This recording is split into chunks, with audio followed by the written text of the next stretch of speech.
Would you still admire your father if you learned he spent his entire life hiding who he really was?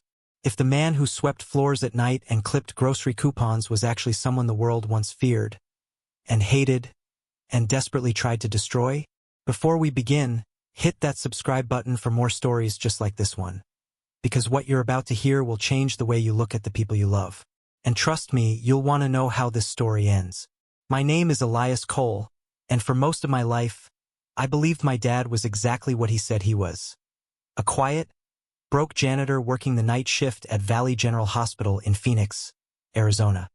He'd leave just before sunset, return at dawn smelling of cleaning chemicals, and collapse into sleep on the couch because he didn't want to dirty up the bed. I grew up thinking that was normal. Hard life, simple man, ordinary future. We lived in a tiny, sun-faded duplex on West Monroe Street. The kind of place where the air conditioner rattled like an old man coughing, and the walls were so thin the neighbors' arguments became part of our family soundtrack. Dad always said we were blessed to have a roof at all. He raised me alone after my mom passed away when I was 7. No fancy holidays, no trips, no new shoes unless mine were falling apart at the seams. Every birthday was a gas station cupcake with a single candle. Every Christmas was just Dad saying, "Another year together. That's our gift." Back then, I thought he was just trying to make me feel better. But now I realize he meant every word. He'd sit at the edge of my bed after his shift and say, "Son, simple work keeps a man's heart clean. Power destroys more men than poverty ever could." I didn't understand it at the time. To me, power meant having enough money to buy a real pair of Nikes or maybe upgrading our broken microwave. Nothing extreme, but he said that line with a heaviness, like he carried a memory that hurt too deeply to share. There were always little things that felt off. A strange phone call he'd step outside to take. The way he'd tense up when certain last names appeared on the news. The thick envelope he kept hidden in the air vent behind the couch. The scar on his right forearm he never explained. But I never questioned him, because he was my dad. And dads don't lie. Or so I believed. You, the viewer, already know something I didn't. My dad wasn't a janitor at all. He was Samuel Cole, the hidden founder of Cole Industries, one of the largest logistics and tech infrastructure companies in the United States. The man whose decisions once shook stock markets. The man whose testimony once brought 3 corrupt billionaire families to their knees. He was a billionaire long before I took my first breath. And he walked away from all of it. 15 years ago, after exposing a web of corruption that involved politicians, CEOs, and private intelligence networks, he vanished. He erased his identity, sold everything, disappeared into ordinary American life, all to protect one person, me.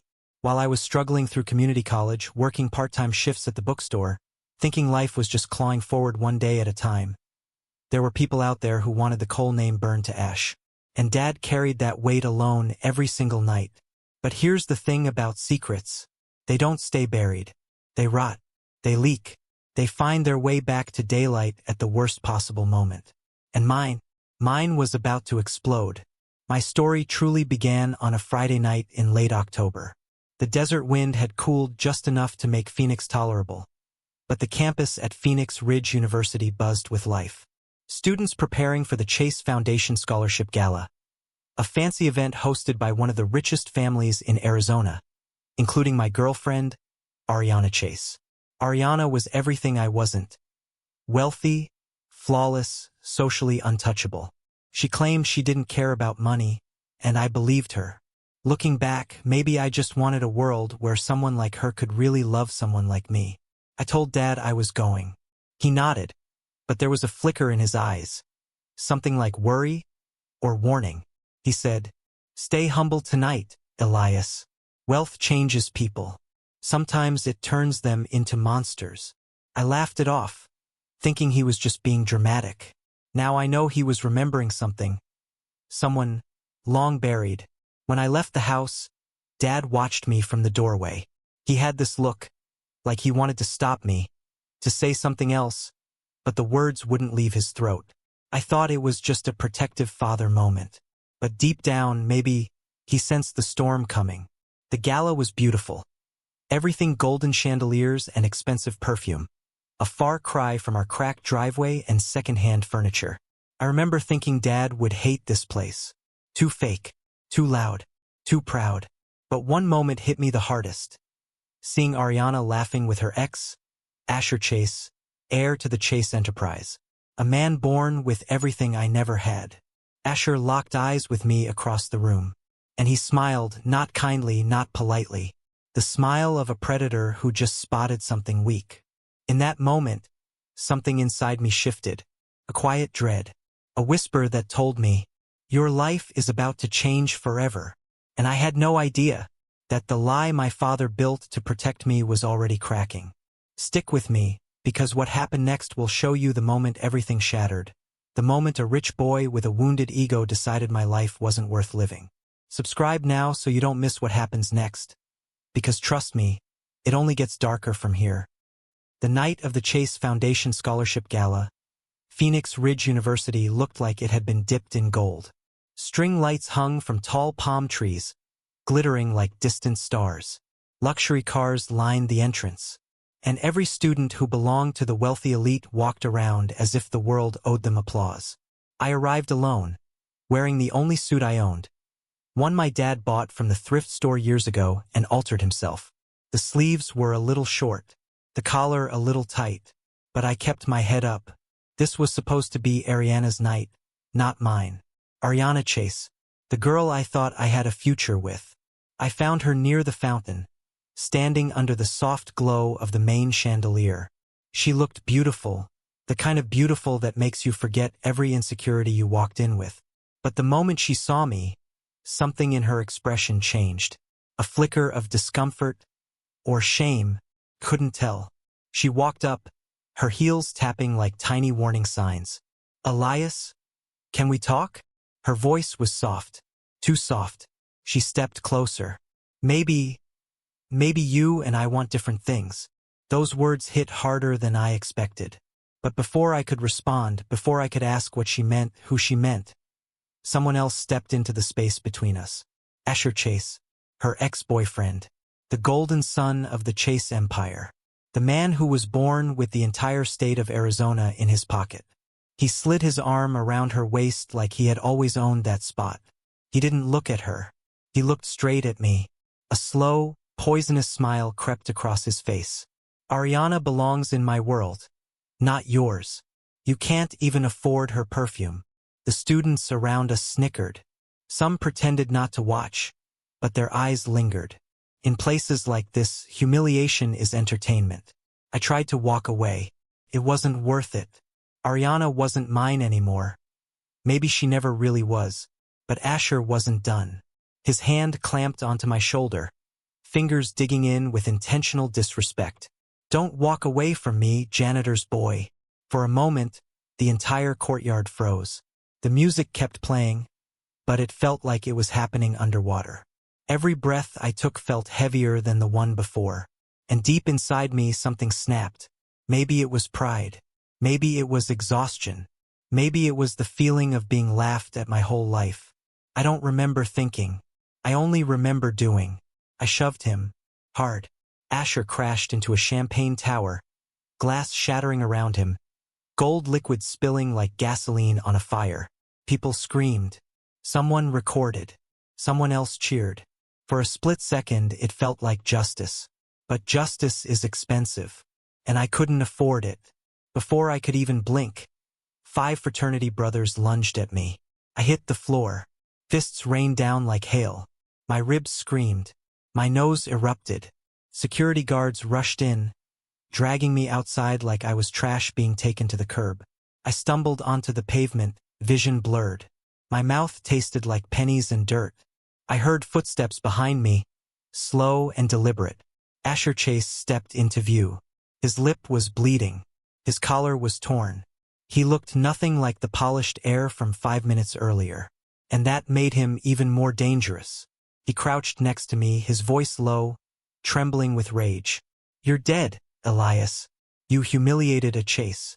You insulted my family. I spat blood to the side. It was just a push, Asher. Calm down. He tilted his head, like I just told him the funniest joke in the world. "You think this is about the push?" he whispered. "It's about the fact that people saw it.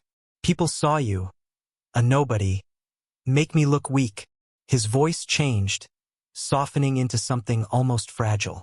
"My father doesn't tolerate weakness." He stood up. "This isn't over. Not even close." He walked back inside, greeted by applause. Applause for him, and silence for me. I thought he was bluffing. Spoiled rich kids make threats all the time. I figured he might post about me, maybe spread rumors, maybe embarrass me again. But not this. Not what he really had planned. Because what I didn't know, what none of the students knew, was that Asher Chase wasn't just angry. He was terrified. Terrified of losing his father's approval. Terrified of losing his place in the family empire. Terrified of looking weaker than the boy whose father cleaned floors. And fear makes a man dangerous, especially when he's been raised to believe the world belongs to him. That night, I limped back to our duplex. My dad was already gone for his night shift. I wanted to tell him everything, but I didn't want him to worry. I didn't want him to feel small because of me. But the truth? A shadow was already forming around us. Around him. Around the past he tried so hard to bury. I didn't know it yet. But this wasn't just Asher Chase trying to ruin my life. This was the Chase family finishing something they started 15 years ago. You'll see the moment I realized just how far a rich boy would go to protect his pride, and how much my dad had sacrificed to keep me safe. Subscribe so you don't miss it, because the storm that's coming is darker than anything I could have imagined. 3 nights passed. 3 nights of checking over my shoulder. 3 nights of ignoring unknown calls. 3 nights of telling myself Asher Chase was all bark, no bite. But deep down, I knew the truth. People like Asher don't bark. They growl quietly, and then they attack when you're tired of listening. It happened on a Thursday night. Dad had already left for his janitor shift, and the house felt too empty, too quiet, like the silence before a tornado touches down. I stepped outside to grab something from the car, and that's when the world went black. A van door slammed behind me. Someone shoved my face into the floor. A knee dug into my spine, heavy and merciless. I didn't get a chance to scream. The van sped off, tires screeching across the asphalt. My wrists were zip-tied. My face throbbed from the blow of a gun handle. My heart hammered so hard I thought it might break through my ribs. I kept thinking, if I die here, Dad will blame himself forever. He already carries too much. He won't survive this. But fear doesn't stop time. The van eventually slowed, turned, and stopped on gravel. The door slid open, cold night air slashing against my skin. They dragged me out, boots crunching over dirt, and as my eyes adjusted, I realized where I was. An abandoned airplane hangar outside Phoenix. A place forgotten by the city. A place where screams wouldn't echo far enough to matter. A floodlight snapped on, blinding me for a moment. And there he was, Asher Chase, dressed in a designer jacket, hair perfectly styled, face calm, too calm. He looked like a man who had rehearsed this moment. His voice was barely above a whisper, but it cut deeper than any shout. "You humiliated me in front of everyone," he said. "So tonight, I teach you where you belong." Behind him stood 3 masked men, his hired shadows. They didn't speak. They didn't need to. Their presence alone was enough to choke the hope out of any room. They tied me to a metal chair with duct tape, wrapping it tight, layer after layer, until my arms burned and my chest could barely expand. Fear is strange. It doesn't arrive all at once. It crawls in, slowly, like a cold hand on the back of your neck. Asher stepped closer. "Do you know what it's like," he said softly, "to have a father who only cares about appearances? Who measures your worth by how other people look at you?" He crouched until his face was inches from mine. "You didn't just push me, Elias. You made me look small, weak. My father hasn't looked at me the same since that night." His eyes glistened, not with tears, but with something even more dangerous. Shame, rage, desperation. And that's when I understood something awful. This wasn't just about me. This was about the wound inside Asher that had never healed. But knowing that didn't save me. Two of the masked men dragged someone else into the light. Someone whose perfume I recognized before I even saw her face. Ariana. She stood there, arms crossed, refusing to meet my eyes. She didn't run to me, didn't ask if I was okay, didn't whisper that she was sorry. She stared at the floor, like I was a stranger she felt nothing for. Asher wrapped an arm around her waist and kissed her slowly, deliberately. A kiss meant to break me more than any punch could. And as I watched her lean into him, I realized something with painful clarity. She wasn't stolen from me. She didn't trip into Asher's arms. She walked there willingly. She was trading up. Asher wiped lipstick from his mouth and smirked at me. See? This is the real world, Elias. Your father might be fine scrubbing toilets, but I refuse to be looked down on by anyone, especially someone like you. He picked up a crowbar from a nearby table. The metal scraped against concrete, sharp and merciless. Every choice has a price, janitor's boy. My breath hitched. The crowbar felt like a shadow stretching toward me, cold and endless. Asher lifted it high. The moment slowed. Ariana took one step back, but her face stayed blank. The masked men tightened their grip on my shoulders. The spotlight hummed like an electric heartbeat. This was it. This was how my story ended. Broken. Alone. In a hangar where even ghosts wouldn't bother to whisper. Asher's muscles tensed. He swung, and the door behind him exploded open. A sound like thunder. A crash like a righteous storm breaking the world in half. Every head turned, and there, framed by the blinding outdoor lights, stood a silhouette, broad, bruised, and furious. A man who looked like he'd run through hell barefoot and was ready to drag every demon back out with him. My father. Not Samuel the janitor. Not the quiet man who folded laundry on Sundays. No, the man who had spent his entire life hiding from the world to protect me, and who had just been forced to come out of the shadows. The masked men hesitated. Asher's face drained of color. And me? For the first time, I realized my father wasn't who I thought he was. Not even close. I always thought my father was an ordinary man. Quiet man. A man life had humbled. But the man who walked into that hangar wasn't the father who packed my school lunches. He was someone else entirely. The metal door slammed open so violently that even Asher's hired men froze mid-step. A rush of cold night air swept through the hangar, carrying dust, tension, and something even heavier, authority. My father, Samuel Cole, stepped inside. His clothes were worn, his boots scuffed, his hair messy from the wind. Yet he walked with a calmness that made the whole place feel suddenly too small, too fragile. Like every man in that room understood, without knowing why, that something unstoppable had just entered. I'd never seen him look terrifying before, but this version of him? This was a man who feared nothing and felt too deeply. Asher, one of the masked men whispered. Who the hell is that? Asher didn't answer. He couldn't. He was staring at my father with wide, disbelieving eyes, as if the janitor he mocked had just walked out of a nightmare he couldn't explain. The first attacker rushed him. Dad didn't flinch, didn't back up, didn't hesitate. His hand caught the man's wrist mid-swing, twisted, and drove him to the floor in a blur too fast for my brain to process. The second man came from behind with a metal pipe. Dad ducked, slammed his elbow into the man's ribs, and swept his legs out in a single, practiced motion. I had never seen him fight. I had never seen him angry, and now both were happening at once. The third man hesitated. That hesitation cost him everything. Dad struck before the attacker finished blinking. A clean, precise move that sent the man's mask flying and his body crashing into the crates behind us. Silence fell. Asher stumbled backward, holding the crowbar like a child clinging to a toy for protection. Who are you? He stammered. And that question, that trembling, terrified question, was the moment I realized something was terribly, horribly wrong. Because my father didn't answer. He didn't boast.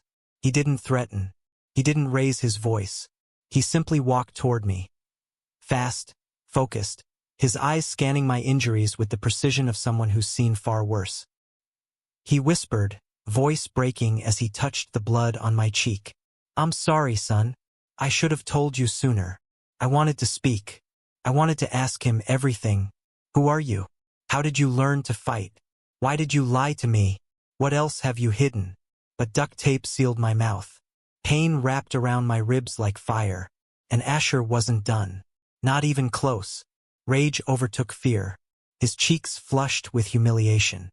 He hated being overshadowed, especially by a man he thought was beneath him. "Get him!" he shouted at the remaining masked men. "Get the old man. Now!"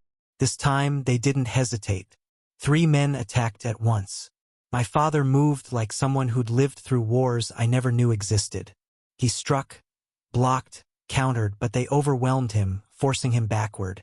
He managed to knock one down, but another grabbed him from behind, locking his arms. The third slammed a knee into his stomach. Dad grunted, the first sign he wasn't invincible. 2 more grabbed his legs. They dragged him down. 5 men against 1. And even then, he still fought. But numbers win battles skill never could. Within moments, they pinned him to the concrete, holding him down with knees on his arms and fists against his ribs. His breath came in sharp gasps, but his eyes never left mine. They didn't show fear. They showed something worse. Regret.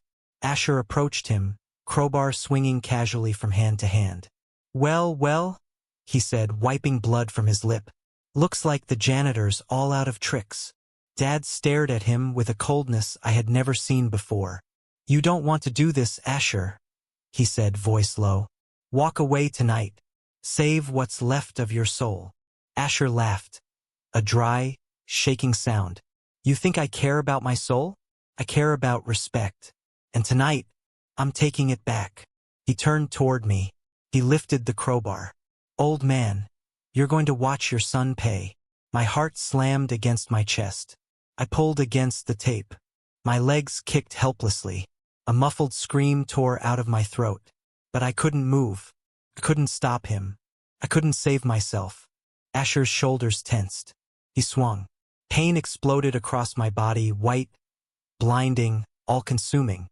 Something cracked deep inside me. My shoulder. My ribs. Maybe both. The world tilted.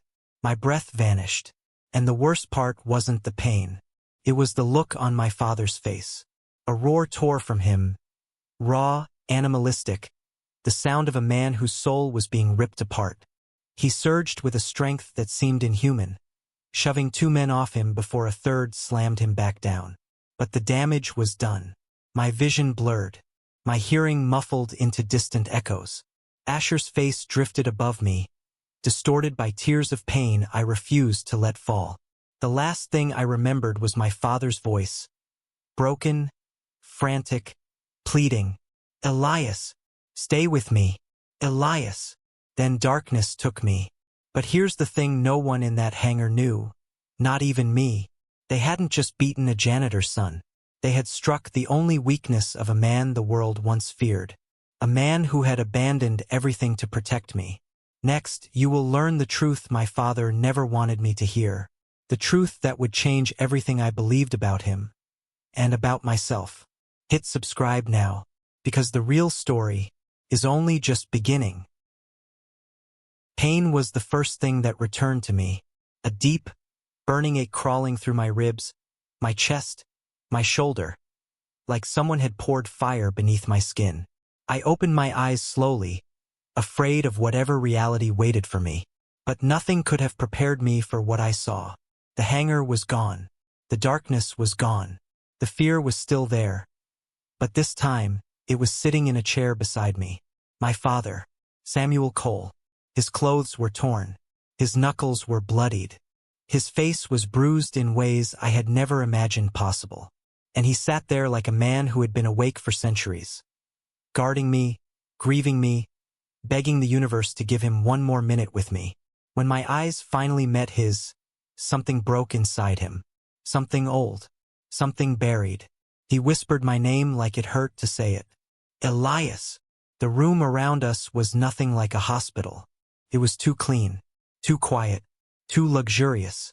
Walls of soft cream, medical machines humming with the efficiency of private wealth, the faint scent of lavender instead of disinfectant. This wasn't Valley General. This wasn't any hospital I knew. I tried to speak, but the pain turned my voice into a gasp.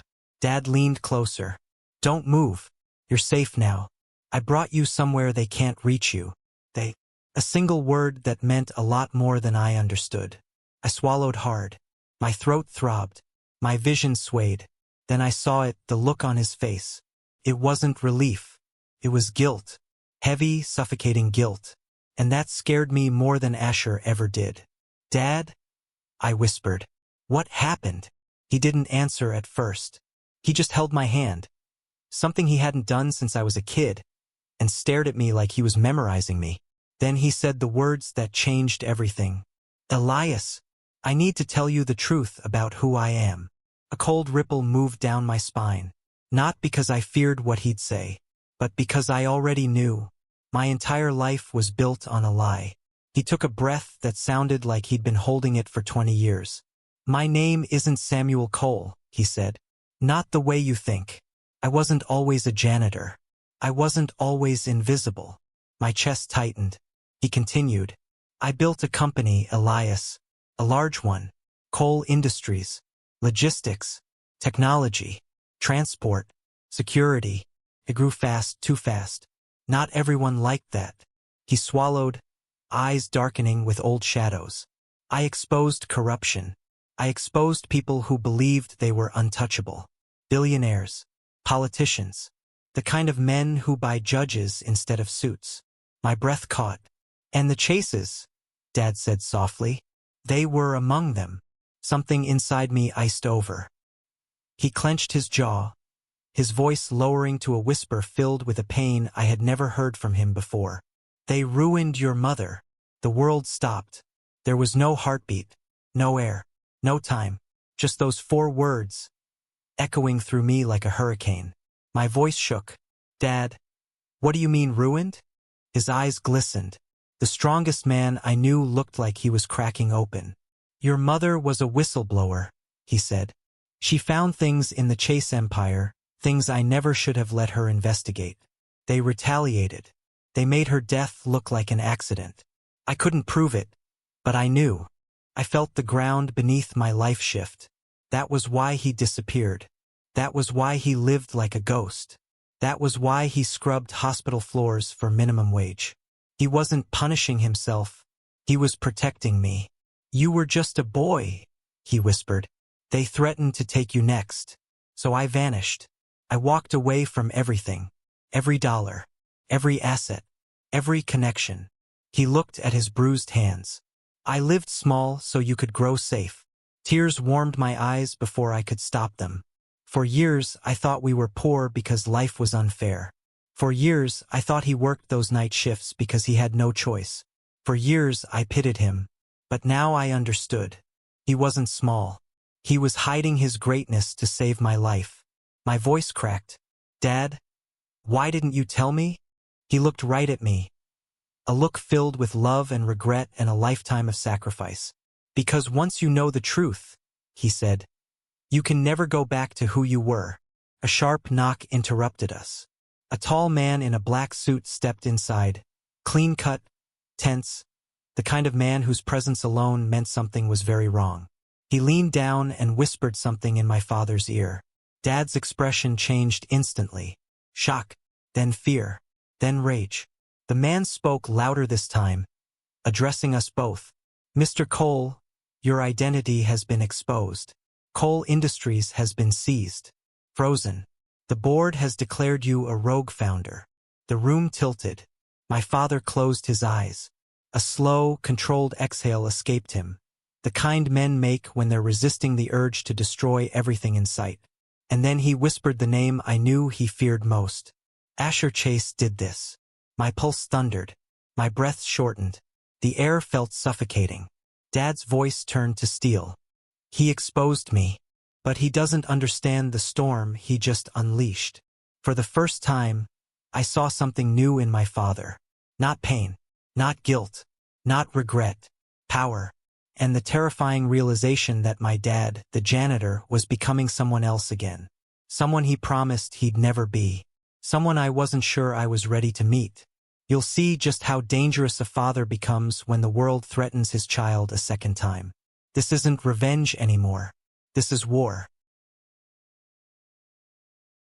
There are moments in life when a man stops being who he used to be and becomes who he was always meant to be.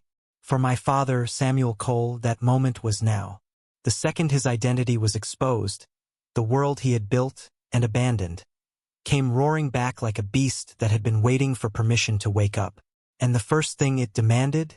Retribution, not revenge. Retribution. There's a difference. And here is where that line begins to blur. My father didn't panic. He didn't pace the room. He didn't crumble under the weight of being pulled back into a world he'd sworn to leave behind. He simply stood up, cracked his stiff knuckles, and reached for a phone that wasn't even visible until he pressed a hidden panel on the wall. A phone I had never seen. A phone that belonged to his old life. A life I still barely understood. He looked at me once, eyes calm, almost frighteningly steady. "Stay in bed," he said softly. "No matter what you hear, no matter what happens next." And then he made 3 calls. But these weren't ordinary calls. Each one was a fuse on a different explosive he had buried years ago. The first call lasted 7 seconds. "Activate Protocol Raven," he said. "All dormant eyes on alert." The voice on the other end only replied, "Yes, Founder." Founder. My father, the janitor, had a title that carried weight in corners of America I never knew existed. He hung up and dialed the second number. This one took longer. A voice answered with tension. "Samuel? I thought we agreed." "It's happening again," Dad whispered. "The chases resurfaced. I need a connection to the bureau." Silence. Then, "I'll call in the favors." "But Sam, once this starts, you can't undo it." "I know," Dad said. "Start it." He hung up. The third call, that was the one I would remember for the rest of my life. Dad straightened, inhaled, and dialed. The voice that answered was old, powerful, and instantly reverent. "Samuel Cole, I owe you my life." Dad swallowed. "I need the council mobilized." "You saved my son," the man replied. "Tonight, I save yours." And the call ended. My father's hands shook. Not with fear, but with the weight of what he had just set in motion. Things moved fast. Dangerous fast. The kind of fast that only happens when billionaires, politicians, and federal agencies all recognize the same truth. My father was back. Within hours, the entire Chase empire began collapsing like a skyscraper built on sand. News alerts pinged one after another. Banks pull loans from Chase Industries. Investors abandon family-owned conglomerate. Board of Directors terminates 5 executives. FBI reopens long-suspended corruption files. Governor declines comment on Chase family allegations. It was like watching dominoes fall, except each domino was worth millions. The Chases lost $600 million in 24 hours. Half the state watched their empire fold in real time. And yet, while the world cheered, something inside me twisted uncomfortably. Because here's the truth no one wants to admit. Watching your enemies suffer feels good, until you realize you might be slipping into the same darkness that created them. But my father, he wasn't celebrating. He wasn't gloating. He was simply awake, alive, moving with the cold precision of a man stepping back into a war he never wanted to fight. He looked at me, voice low. "I didn't do this for revenge, Elias. I did it because men like the Chases don't stop. Not until everything you love is ash." And I believed him, but not everyone saw it that way. Late that evening, William Chase, Asher's father, somehow got my father's number. Maybe through old political contacts, maybe through desperation. The phone rang. Dad answered calmly. All I heard was screaming on the other end. "You can't do this," William shouted. "You can't destroy my family. This is America. We have power." Dad closed his eyes for a moment, and his voice dropped into a tone I had never heard from him before. Power doesn't protect you from the truth. The line went dead. He set the phone down gently, almost sadly. I wanted to ask him everything. Who he really was. What he had done. How many secrets he had buried behind sacrifices I never saw. But before I could speak, the tall man in the black suit, the one who'd warned us earlier, stepped into the room again. "Sir," he said, "the chases are panicking. But Asher, he isn't staying quiet." That sentence made something cold flare inside my chest. "Where is he?" Dad asked, voice like steel. The man hesitated. "That's the problem. We can't find him." A chill crawled down my spine. Not because Asher was missing, but because the look in my father's eyes darkened in a way that terrified me more than Asher ever had. It wasn't anger. It wasn't fear. It was a promise. A terrifying, silent promise. My father was going to end this, one way or another. But here's the thing about revenge. It always spirals. It always drags people deeper than they intended to go. And sometimes, it drags innocent people down with it. Because Asher Chase wasn't done. He wasn't defeated. He wasn't hiding. He was preparing something far worse. Something personal. Something desperate. Something that would tear open the darkest part of my father's past. And force me to confront the real cost of the legacy he tried to hide. You'll witness the breaking point, where the villain reveals the wound that shaped him, and the hero discovers the monster hiding inside himself. Hit subscribe because the storm coming next will change everything. Sometimes the worst moments in life don't come crashing in like a storm. Sometimes they come quietly, wearing the face you once loved. It was late evening when someone knocked on my door. Not a tap. A frantic, uneven rhythm that made my heart skip. I opened it expecting maybe Dad, or maybe another security update. But it wasn't either. It was Ariana. Her makeup was smeared. Her eyes were red. Her hair was a mess. She didn't look like the girl who walked across golden gala floors with perfect confidence. She looked broken. "Elias," she whispered, breath shaking. "Please, you need to listen." I didn't respond. Part of me wanted to slam the door. Part of me wanted to scream. And a tiny part, the part that still remembered her smile, wanted to know why she was crying like guilt itself had finally caught up to her. She swallowed hard. "Asher's lost everything," she said. "His father cut him off. His accounts are frozen. His friends left him. He's hiding. He's scared." My jaw tightened. "Good." She shook her head desperately. "No. Elias, you don't understand. He's not all bad. He grew up in a home where failure wasn't allowed. His father treated him like an investment, not a son. He's falling apart." For a moment, her voice softened with something like pity, or maybe regret. "Please," she whispered, "talk to him. He listens to you more than he listens to anyone right now." I stepped back. "You want me to help the guy who almost killed me?" She closed her eyes. "I know what he did was wrong. I know. But I also know what happens when a wounded animal feels cornered.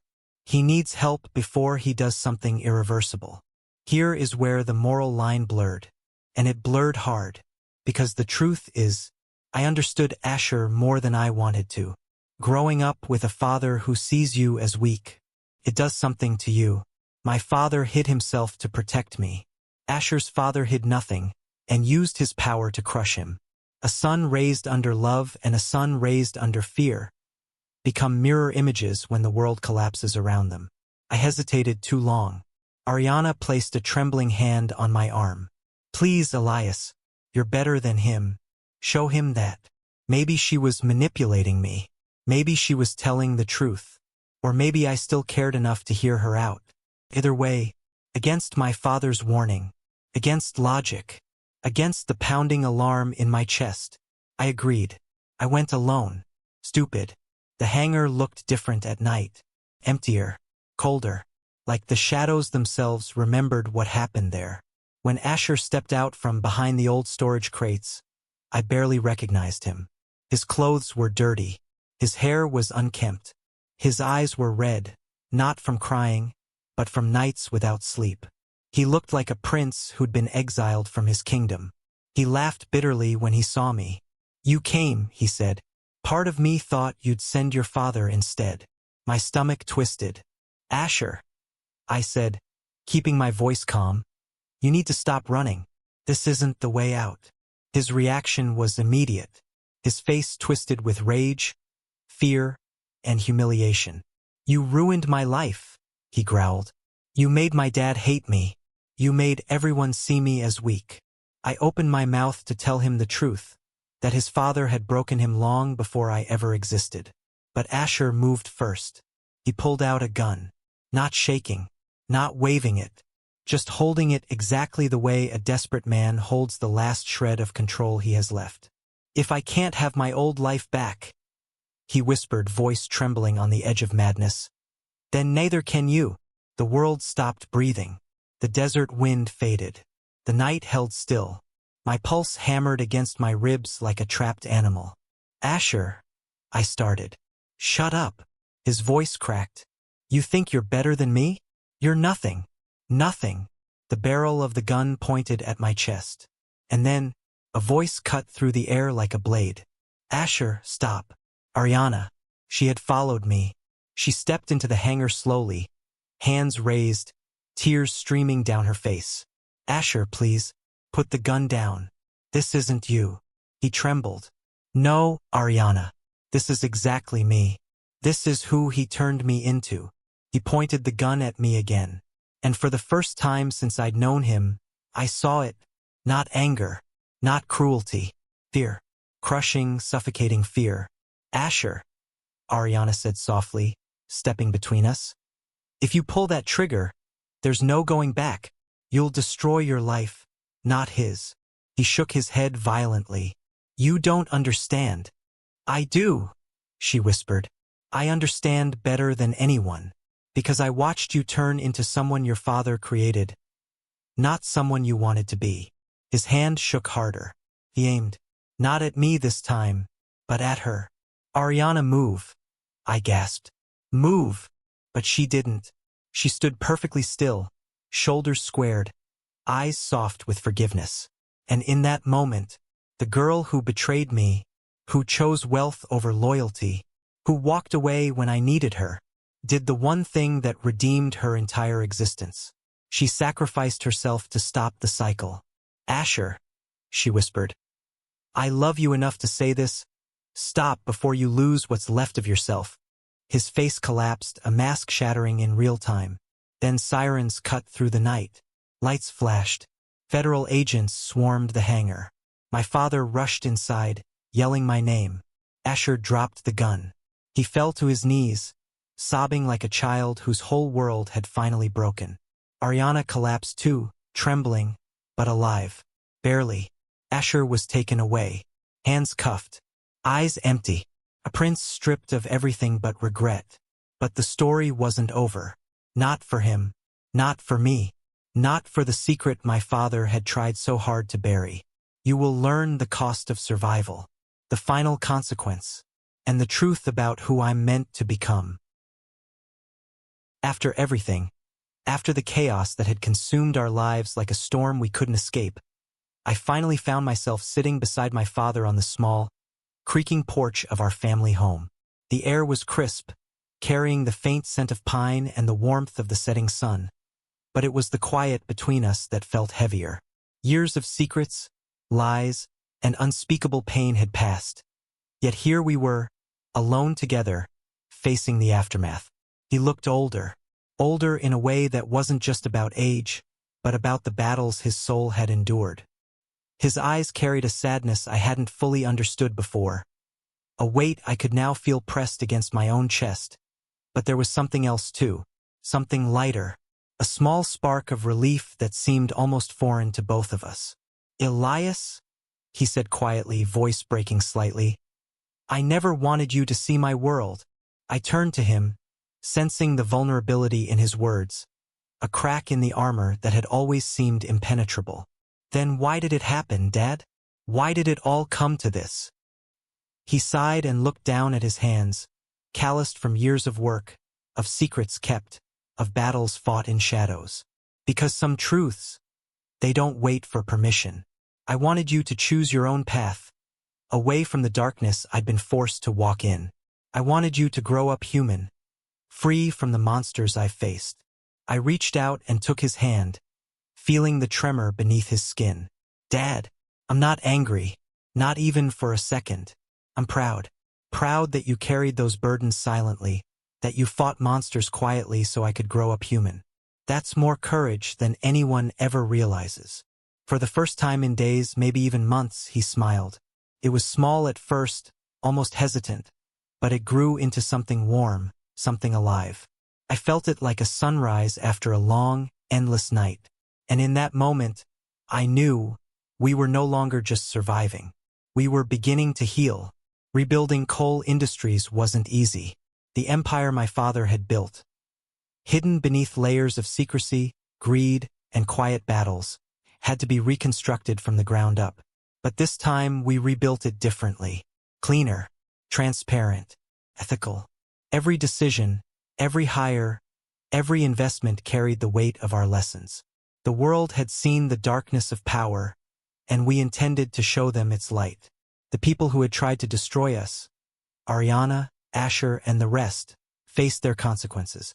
Ariana publicly apologized, a gesture that seemed both strange and cathartic. She left Phoenix to start anew, no longer tangled in schemes that had once threatened to unravel everything we'd built. Asher, the brother-in-law who had almost torn our family apart, was sentenced for his crimes. But in an unexpected twist, he wrote me a letter from his cell, the first truly honest act of his life. He didn't justify his actions. He didn't seek sympathy. He only admitted the truth, and in doing so, he gave me the closure I had been searching for years. And me? I discovered a truth I hadn't expected. Good men don't always hide because they're weak. Sometimes they hide because they're too powerful, too aware of the damage their strength could cause if misused. That's the story of my father, the quiet architect of a legacy I now understood fully. That's the story of us, the survivors of a storm that nearly consumed everything we held dear. I leaned back on the porch, watching the horizon blur into shades of orange and purple, feeling the weight of the past lift just enough to let me breathe freely. There was justice, real justice, not the kind that came from vengeance alone, but the kind that restored balance, healed wounds, and honored the struggle we had endured. In that quiet, reflective moment, I realized something else. Legacy isn't built by money, power, or influence alone. It's built by choices, by courage, by the moments we choose honesty over deceit, love over anger, and resilience over despair. My father had left me a blueprint for a life I hadn't even known I could lead. A life where we were not bound by fear, but guided by the lessons of our past. The Cole legacy, once shrouded in shadows, now stood in the light. It was no longer a tale of fear and manipulation, but a story of redemption, of rebirth, of hope. And though the world would remember the billionaire janitor as a man of mystery and power, I would remember him as my father, my teacher, and my hero. I looked at him one last time as the stars began to pierce the night sky. We did it, Dad. We survived. And now, we build something better. He nodded, eyes glistening, the lines of worry softened by relief. Yes, Elias. Together. As I stepped back into the home that had been both a prison and a sanctuary, I felt something I hadn't felt in years. Peace. And in that peace, I knew the story didn't end here. There would always be challenges, new battles, and perhaps new shadows. But we had the tools, the wisdom, and the courage to face them. And for the viewers who have been with us on this journey, remember this. Every dark story carries a spark of light. Every betrayal, every injustice can be turned into a lesson. And every legacy, no matter how tarnished, can be reborn. If you followed our story to the very end, don't forget to like, comment, and subscribe to Vengetail Story. Share your thoughts. What would you do in a moment like this? Who would you forgive? And which battles would you fight quietly, just to protect the ones you love? Your engagement helps keep these stories alive, and there are many more twists, secrets, and tales waiting just beyond the horizon. This is the rise of the Cole legacy, the final chapter but not the end, the beginning of something greater, stronger, and truer.